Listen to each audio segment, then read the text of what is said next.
ನನ್ನ ಹೆಸರು ಮೇನಕಾ ಅಂತ ಹೇಳಿ. ನಾನು ಗುಂಡ್ಲುಪೇಟೆ ಭಾಗದ ಒಂದು ಬಾಚಳ್ಳಿ ನಿಯರ್ ಇರುವಂತಹ ಒಂದು ವಿಲೇಜಲ್ಲಿ ಸುರೇಶ್ ಸರ್ ಆಲ್ರೆಡಿ ಈಗ ನಮ್ಮ ಜೊತೆ 1 ವರ್ಷದಿಂದ ಜರ್ನಿ ಮಾಡ್ತಾ ಇದ್ದಾನೆ. ಈ ವಿಡಿಯೋ ಮಾಡ್ತಾ ಇರೋ ಉದ್ದೇಶ ಏನಪ್ಪ ಅಂತಂದರೆ, ನಮ್ಮ ರೈತರಿಗೆ ಒಂದು ಸಂದೇಶವನ್ನು ಕೊಡಬೇಕು, ಎಲ್ಲರೂ ಸಹ ಆರ್ಗಾನಿಕ್ಕಿಗೆ ಮತ್ತೆ ವಾಪಸ್ ಬರಬೇಕು ಅನ್ನೋ ಒಂದು ಉದ್ದೇಶವನ್ನು ಇಟ್ಕೊಂಡು ಏನು ನಮ್ಮ ಕಂಪನಿ ಪ್ರಾರಂಭ ಮಾಡಿದೆ. ಹಾಗಾಗಿ ಇವತ್ತು ನಮ್ಮ ಸುರೇಶ್ ಸರ್ ಬಂದ್ಬಿಟ್ಟು ಪ್ರತಿಯೊಂದು ಬೆಳೆಗೂ ನಮ್ಮ ರೈಸರ್ ಸಿಟಿಯ ಕಂಪನಿಯ ಸಮೃದ್ಧ ಆಗ್ರೋ ಉತ್ಪನ್ನಗಳನ್ನು ಬಳಸಿ ಒಂದು ಬೆಳೆಯನ್ನೇ ತೆಗಿತಾ ಇದ್ದಾರೆ. ಹಾಗಾಗಿ ಅವರ ಮಾತಲ್ಲಿ ಕೇಳೋಣ, ಯಾವ ಥರ ಹಿಂದೆ ಹೇಗಿತ್ತು ಅವರ ಜಮೀನು, ಇವಾಗ ಹೇಗೆ ಅವರ ಒಂದು ಜಮೀನಲ್ಲಿ ಫಲವತ್ತತೆಯಿಂದ ಬೆಳೆಗಳನ್ನು ತೆಗಿತಾ ಇದ್ದಾರೆ ಅಂತ ಕೇಳೋಣ. ಸರ್ ನಮಸ್ತೆ.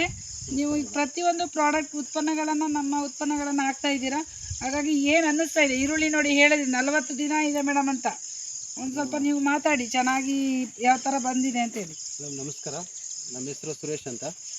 ನಾವು ಹೋದ ವರ್ಷದಿಂದ ಸುಮಾರು ಒಂದು ವರ್ಷ 1.5 ವರ್ಷದಿಂದ ನಾನು ಈ ರೈಸರ್ ಇಂಡಿಯಾ ಕಂಪ್ನಿ ಬಳಸ್ತಾ ಇದ್ದೆ. ಆಚೆ ಮುಂಚೆ ಕೆಮಿಕಲ್ ಬಳಸ್ತಿದ್ದೆ, ಅಂದರೆ ತುಂಬ ಖರ್ಚು ಜಾಸ್ತಿ ಆಯ್ತಿತ್ತು. ಇವಾಗ ನಾವು ಇದಕ್ಕೆ ಕೊಟ್ಟಿರೋದು ಒಂದೇ ಸ್ಪ್ರೇ, ಮತ್ತು ನಾವು ಬ್ರೂ ಪ್ರೊಟೆಕ್ಟ್ರು ಮತ್ತು ಇದಕ್ಕೆ ಗ್ರೋತ್ ಬೊತ್ತು ಹಾಕಿ ಒಂದು ಟ್ರಂಚಿಂಗ್ ಇವಾಗ ಬಿಟ್ಟಿರೋದು ನಿನ್ನೆ. ಇನ್ನು ಈ ರೈಸರ್ ಇಂಡಿಯಾ ಪ್ರಾಡಕ್ಟ್ ಬಳಸೋದ್ರಿಂದ ನಮ್ಗೆ ಸ್ವಲ್ಪ ಪರವಾಗಿಲ್ಲ. ಅಂದರೆ ಕೆಮಿಕಲ್ ಇದಕ್ಕೆ ಬಳಸಿದ್ದೀರಾ ಬಳಸಿಲ್ವ? ಕೆಮಿಕಲ್ ನಾವು ಜಾಸ್ತಿ ಬಳಸ್ತೀವಿ. ಬೆಡ್ ಅಪ್ಲಿಕೇಶನಲ್ಲೆಲ್ಲ ಹೇಗೆ? ಬೆಡ್ ಅಪ್ಲಿಕೇಶನ್ಗೆ ಬ್ರೂ ಪ್ರೊಟೆಕ್ಟರ್ ಕೊಟ್ಟಿದ್ದು 3 ಪ್ಯಾಕೆಟು, ಮತ್ತು ಒಂದು ಗ್ರೋತ್ ಬುಕ್ ಕೊಟ್ಟಿದ್ದು. ಓಕೆ. ಈಗ ಎರಡನೇದಾಗಿ PH ಇದು, ಮತ್ತು ಒಂದು ಸೂಪರ್ ರಿಚ್ ಇದು ಅಂದರೆ ನೋಡಿ ವಿರಾಟು ಫೋರ್ಸು ಇವೆಲ್ಲ ಹಾಕಿ ಒಂದು. ಅಂದರೆ ಏನು ಹೇಳ್ತಾ ಇದ್ದಾರೆ ಅಂತಂದರೆ, ಯಾವಾಗಲೂ ಕೆಮಿಕಲನ್ನು ಹಾಕ್ತಾ ಇರುವಂತಹ ಒಂದು ಭೂಮಿಗೆ ನಮ್ಮ ಒಂದು ಸಾವಯವ ಉತ್ಪನ್ನವನ್ನು ಹಾಕಿದ್ರೆ ಬೇಗ ರಿಸಲ್ಟ್ ಸಿಗಲ್ಲ, ಜಾಸ್ತಿ ಹಾಕಬೇಕಾಗತ್ತೆ ಅನ್ನೋದು ಒಂದು ಹೇಳ್ತಾರೆ ಪ್ರತಿಯೊಬ್ಬರು ರೈತರು. ಆದರೆ ನಮ್ಮ ಸುರೇಶ್ ಸರ್ ಹೇಳ್ತಾ ಇದ್ದಾರೆ, ಈ ಭೂಮಿನಲ್ಲಿ ಹಿಂದೆ ಆಲೂಗೆಡ್ಡೆಗೆ ಹಾಕಿದ್ರು, ಅದೇ ಭೂಮಿನಲ್ಲಿ ಈಗ ಈರುಳ್ಳಿಗೆ ಒಂದೇ ಒಂದು ಸಲ ಒಂದು ಡೋಸೇಜನ್ನು ಕೊಟ್ಟಿದ್ದಾರೆ.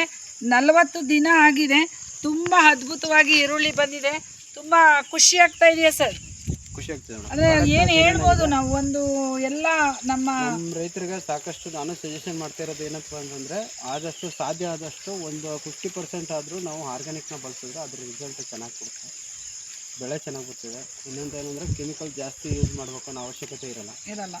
ಈಗ ನಾವು ಈ ಪ್ರಾಡಕ್ಟ್ನ ಬಳಸ್ತಿರೋದ್ರಿಂದ ಪರವಾಗಿಲ್ಲ. ಅಂದರೆ ಪೂರ್ತಿ ನಾವು ಆರ್ಗ್ಯಾನಿಕ್ಕನ್ನೇ ಮಾಡಬಹುದು, ಧಾರಾಳವಾಗಿ ಮಾಡ್ಬೋದು. ಅಂದರೆ ನಾವು ಅದನ್ನು ಮಾಡೋ ಅಷ್ಟು ತಾಳ್ಮೆಯಿಂದ ಯೂಸ್ ಮಾಡಬೇಕು ಅಷ್ಟೇ. Okay sir, thank you. ನೀವು ತುಂಬ ಒಂದು ಒಳ್ಳೆ ಅದ್ಭುತ ಒಂದು ಮಾಹಿತಿಯನ್ನು ಕೊಟ್ಟಿದ್ದಾರೆ. ನಮ್ಮ ರೈಸರ್ಸ್ ಇಂಡಿಯಾ ಕಂಪನಿ ಕಡೆಯಿಂದ ನಿಮಗೆ ಧನ್ಯವಾದಗಳನ್ನು ಹೇಳ್ತೇನೆ.